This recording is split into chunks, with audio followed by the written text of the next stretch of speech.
वेदाहमेतं मुर्गं महान्तमादित्यवर्णं तमसः परसाततमेव विदित्वाति मृत्युर्मेति नान्यः पन्था विदति यन्नाय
श्री राम जानकी तिरुपति बालाजी आर्चा अवतार में हमारे सामने उपस्थित हैं, जिनको भज करके, जिनका दर्शन करके, जिनका चिंतन और मनन करके हम सभी मोक्ष को प्राप्त कर सकते हैं। हम सभी संपूर्ण सुख संपत्ति वैभव ऐश्वर्य आनंद को प्राप्त करते हुए देखिए सारे कामों को करना चाहिए। पूज्य गुरुदेव भगवान बताते हैं कि श्री सूक्त में वर्णन है श्री सूक्त की ऋचाओं के माध्यम से पूज्य गुरुदेव भगवान निवेदित करते हैं कि कर्तव्य न प्रजाभूता में संभव कर्तव्य है, कर्तव्य करना चाहिए, हमें खाली नहीं बैठना चाहिए। यदि हम खाली बैठ जाते हैं तो हमारा भाग्य रुक जाता है। हमें करने के लिए कुछ भी नहीं है, फिर भी हमें रोड पे निकलना चाहिए। किसान है, उसको अपने खेत में कर्तव्य करना चाहिए। किसान यदि खेत में कर्तव्य न करे तो बताइए अन्न मिलेगा? विद्यार्थी अपने स्वाध्याय में कर्तव्य न करे तो विद्वान होगा है। इसी प्रकार व्यापारी अपने व्यापार में कर्तव्य न करे, अपने व्यापार को न चलाए, अपने व्यापार में न जाए तो क्या वो आगे बढ़ेगा? क्या वो समाज का विकास करेगा? क्या? इसी प्रकार से हमें कर्तव्य न प्रजाभूता निरंतर प्रत्येक दिन कुछ ना कुछ जरूर करना चाहिए।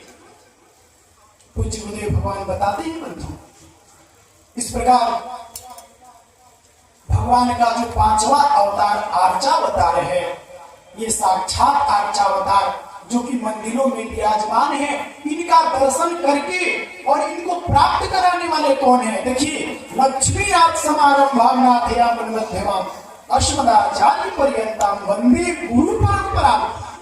ये भगवान है, इनको बताने वाले कौन है? तो गुरु ही है। यानी जब तक गुरु की निर्हेतु की कृपा नहीं होगी तब तक हमारा उद्धार नहीं होगा। और धन्य है खलपुरा वासी जो कि ऐसे गुरुदेव भगवान के सानिध्य में पल रहे हैं, ऐसे गुरुदेव भगवान के तत्वाधान में निरंतर अपने दिनचर्या को चला रहे हैं, जो कि अपने वाणी से सदैव हमें सही मार्गदर्शन के लिए प्रेरित करते हैं बंधु।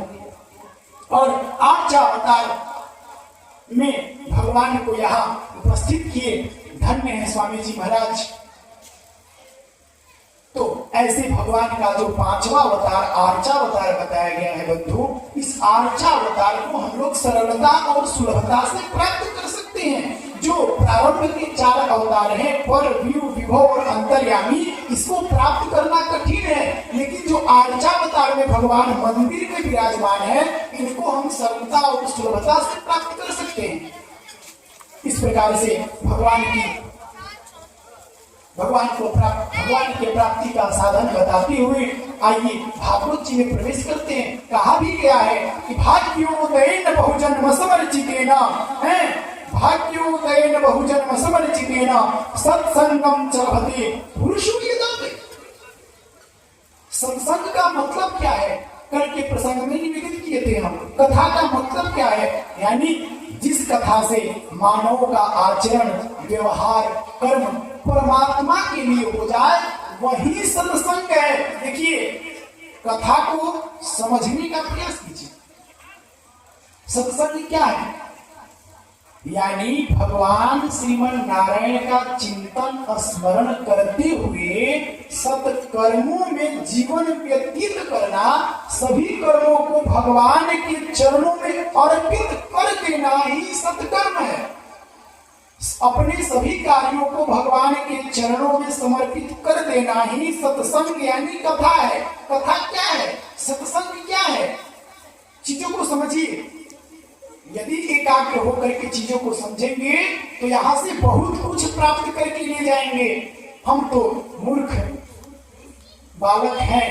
पूज्य गुरुदेव भगवान की ज्ञान रूपी छींटा हमारे शरीर की ऊपर एकाध बूंद पड़ गया है, तो पूज्य गुरुदेव की कृपा से ये दास आप लोगों के सामने अपने वाणी को रख रहा है। पूज्य गुरुदेव भगवान के सामने अपने वाणी को पवित्र कर रहा है।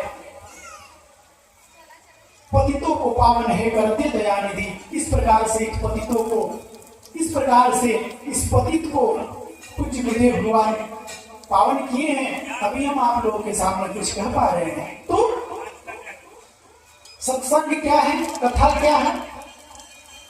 अपने सारे कार्यों को, अपने सारे कर्मों को भगवान के चरणों में समर्पित कर देना चाहिए। किस भाव से?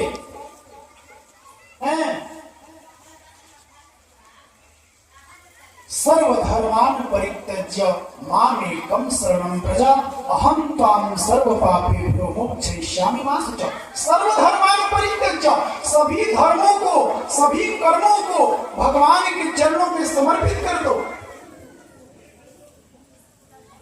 और निरंतर अपने मन में भगवान का चिंतन, भगवान के आर्चावतार का स्मरण। देखिए, जब आर्चावतार का दर्शन हम कर लेते हैं तो भगवान की छवि हमारी आंखों के माध्यम से हमारे चित्त में उतर जाती है, और जब हमारे चित्त में उतर जाती है तो उसका स्मरण करते हुए और भगवान के नामों को मानसिक रूप से जपते हुए हम जो भी करें, हम अपने सारे धर्मों को सर्वधर्मान् परित्यज्य, अपने सारे धर्मों को भगवान के चरणों में समर्पित कर दे।